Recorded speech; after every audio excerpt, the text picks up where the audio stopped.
Kailangan ba yung tanong ko, ipaalam ko kay Congressman Marcoleta?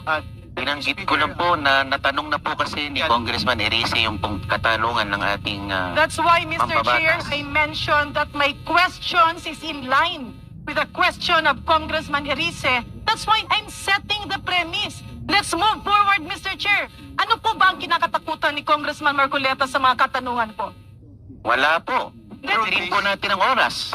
Oras ko po ang kinakain ng mga tanong ko.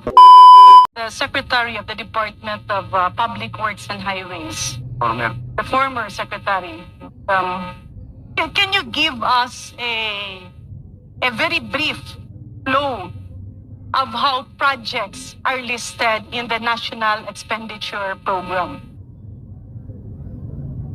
Your Honor, the process is starts from engineering districts, consultation with various sectors. Point of order, Mr. Chair. Sorry to interrupt.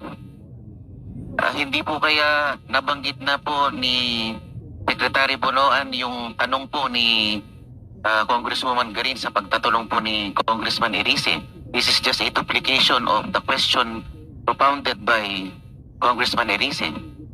But I think we have to give her the honor of asking the question.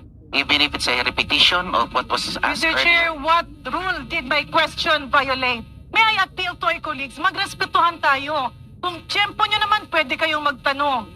I gave that preliminary question because I'm moving to the next question. This is a point of order po. What law did I violate in asking a question, Mr. Chair? Hindi na po ba ako pwedeng magtanong? Kailangan ba yung tanong ko, ipaalam ko kay Congressman Marcoleta? Binanggit ko lang po na natanong na po kasi ni Congressman Erice yung pong katanungan ng ating That's why, Mr. Chair, Mampabatas. I mentioned that my questions is in line with the question of Congressman Erice. That's why I'm setting the premise. Let's move forward, Mr. Chair. Sayang ang oras na hinihinto natin ang investigasyon na ito. If the premise was laid already, why do we have to repeat it? Because, Mr. Chair, I have my time. I'm laying down my premises of... Ano po ba ang kinakatakutan ni Congressman Marcoleta sa mga katanungan ko? Wala po. Let me proceed, Mr. Gusto po Chair. natin It's my time. Kailangan itirin po natin ang oras. Di po ba? Oras ko po ang kinakain ng mga tanong ko.